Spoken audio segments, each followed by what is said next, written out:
Hi అండి, అందరూ బాగున్నారా? ఈరోజు నేను మీకు సలపునుకులు ఎలా చేసుకోవాలో చూపిస్తాను. మా హోటల్లో ఇది ఎంతో ఫేమస్ అయిన ఐటెం. చిన్నపిల్లల నుంచి పెద్దల వరకు దీన్ని ఎంతగానో ఇష్టపడతారు. సలపునుకులు ఇష్టపడని వాళ్ళంటూ ఎవరు ఉండరండి. దీనికి కావాల్సినవి ఒక కప్పు ఇడ్లీ పిండి అయితే తీసుకుంటున్నాను నేను. ఒక కప్పు ఇడ్లీ పిండి తీసుకుని దాంట్లో ఒక కప్పు మైదా పిండి వేసుకుంటాను నేను. ఇడ్లీ పిండి ఎంత అయితే తీసుకున్నానో అంతే మైదా పిండి కూడా వేసుకుంటున్నాను. రెండు సమానంగా తీసుకొని మనము దీన్ని వేసుకోవడానికి ఒక 2 గంటల ముందే కలిపెట్టుకుంటే సలపునుకులు చాలా బాగా వస్తాయండి.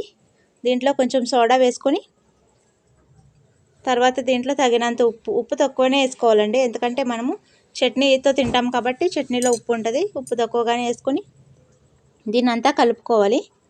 ఉప్పు సోడా కూడా మొత్తం కలిసేటట్టుగా కలుపుకొని తర్వాత కొన్ని నీళ్ళు వేసుకుంటూ దీన్ని మనము సలపునుకులు వేసుకోవడానికి వీలుగా ఉండేటట్టుగా పిండిని కలుపుకోవాలండి. కొన్ని నీళ్ళు వేసుకుంటూ మొత్తం పిండి అంతా కలిసేటట్టుగా కలుపుకోవాలి. పిండిని ఇలాగా కొడుతూ కలుపుకుంటే సలపునుకులు బాగా వస్తాయండి. కొన్ని నీళ్ళు వేసుకుంటూ కలుపుకోవాలి. మనము చూసుకొని వేసుకోవాలి. పిండిని బాగా కలిసేటట్టుగా కలుపుకోవాలి. ఈ సలపునుకులు వర్షాకాలంలో చేసుకుని తింటే చాలా బాగుంటాయండి. ఒకసారి మీరు కూడా ఇంట్లో ట్రై చేయండి. మీకు కూడా తప్పకుండా చాలా బాగా వస్తాయి. నేను కలిపినట్టుగా కలుపుకున్నారంటే మీరు హోటల్లో చేసినట్టుగానే సాఫ్ట్గా క్రిస్పీగా వస్తాయి సలపునుకులు. ఇలాగే కలుపుకోవాలండి పిండిని. అలాగే సలపునుకులు అయితే బాగా వస్తాయి. కొన్ని నీళ్ళు వేసుకుంటూ సాఫ్ట్గా కలుపుకోవాలి. దీన్ని మరీ గట్టిగా కలిపారంటే సలపునుకులు వేసేటప్పుడు అవి కొంచెం పేలుతాయండి. అందుకని గట్టిగాను కలుపుకోకూడదు, మెత్తగాను కలుపుకోకూడదు. మరీ మెత్తగా అయిందంటే ఆయిల్ ఎక్కువ పీల్చేసుకుంటాయి. అందుకని దీన్ని మనం వేసుకోవడానికి వీలుగా ఉండేటట్టుగా కలుపుకోవాలి. ఇలా కలుపుకొని దీన్ని ఒక 2 గంటల సేపు నానబెట్టుకుందాము. 2 గంటల సేపు తర్వాత సల్లపునుకులు వేసుకుందాము. దీంట్లోకి మంచి కాంబినేషన్ అయిన కొబ్బరి చట్నీ ఎలా చేయాలో ఇప్పుడు మీకు చూపిస్తాను. మా హోటల్లో చట్నీ ఎలా చేస్తారనేసి చాలామంది అడుగుతున్నారు. అందరి కోసం ఈ వీడియో చేస్తున్నాను. దీనికి కావాల్సినవి ముందుగా కడాయి పెట్టుకుని దీంట్లో కొంచెం ఆయిల్ వేసుకుని దీంట్లో కొన్ని పచ్చిమిర్చి వేసుకుంటున్నాను. ఒక 20 పచ్చిమిర్చి వేసాను. పచ్చిమిర్చి వేసి బాగా వేగనివ్వాలి దీన్ని. ఈ కొబ్బరి చట్నీ సలపునుకులు కాంబినేషన్లో తింటే చాలా బాగుంటుందండి టేస్ట్. మిర్చీలు బాగా వేయించుకోవాలి.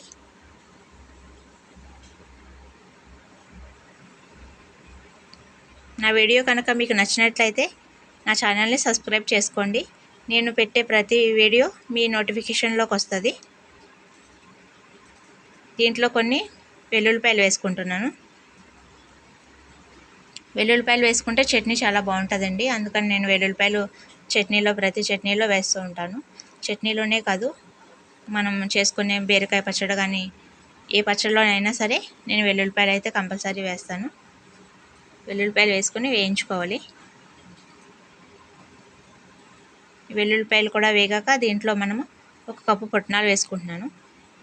ఒక కప్పు పుట్నాలు వేసుకొని బాగా కలుపుకుందాం ఇది. తర్వాత దీంట్లోనే ఒక కప్పు పల్లీలు కూడా వేసుకున్నాను నేను. వేయించిన పల్లీలు ఇవి, అందుకని వేయించాల్సిన అవసరం లేదు ముందే. ఇవి కొంచెం పచ్చివాసన పోయేదాకా కొంచెం తిప్పుతూ వేయించుకుంటాను. అడుగును మాడుకోకుండా చూసుకోండి, మళ్ళీ చట్నీ కలర్ మారిపోతుంది తర్వాత. అడుగును మాడుకోకుండా దీన్ని మెల్లమెల్లగా తిప్పుకుంటూ వేయించుకోవాలి.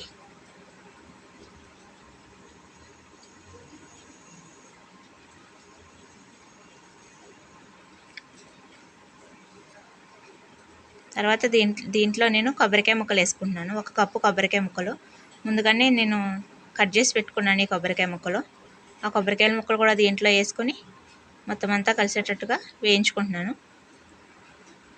తర్వాత దీంట్లో కొంచెం నేను చింతపండు నానబెట్టి పెట్టుకున్నాను. ఆ చింతపండు కూడా దాంట్లో వేసుకొని మిక్సీ పట్టుకున్నానండి. ఇట్లా అయ్యింది చట్నీ. మరీ లూజ్గాను కాకుండా గట్టిగాను కాకుండా చట్నీ చేసుకొని ఈ సలపునుకుల కాంబినేషన్లో తింటే చాలా బాగుంటుందండి. దీంట్లో కొన్ని తాలింపులు కూడా వేసుకోవాలి. ఆయిల్ ఎక్కువ వద్దు అనుకున్న వాళ్ళు తాలింపులు వేసుకోకపోయినా పర్వాలేదండి. కొబ్బరి చట్నీ అయితే చాలా బాగుంటుంది. ఈ పిండి అయితే 2 గంటల ముందు నానబెట్టాం కదా, నానింది. ఆయిల్ వేడయ్యాక దీన్ని సలపునుకులు అయితే మనం వేసుకుందాము. చూడండి, 2 గంటల తర్వాత వేస్తుంటే పిండి బాగా నానున్నది కదా, సలపునుకులు చాలా బాగా వస్తున్నాయి. ఇలా పిండి మొత్తం వేసుకొని కలుపుకోవాలి దీన్ని.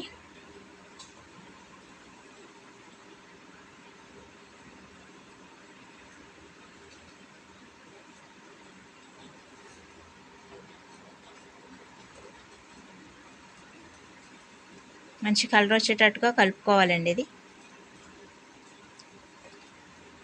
అన్నీ మంచి కలర్ వచ్చాక తీసుకుని ఒక గిన్నెలో వేసుకుందాం మనము. మా హోటల్లో అయితే ఈ సలపునుగులను చాలా బాగా ఇష్టపడతారండి. అసలు ఎన్ని వేసినా సరిపోవు, అంత బాగా ఇష్టపడతారు వీటిని. నా వీడియో కనుక మీకు నచ్చినట్లయితే నా ఛానల్ని సబ్స్క్రైబ్ చేసుకోండి. Thank you for watching.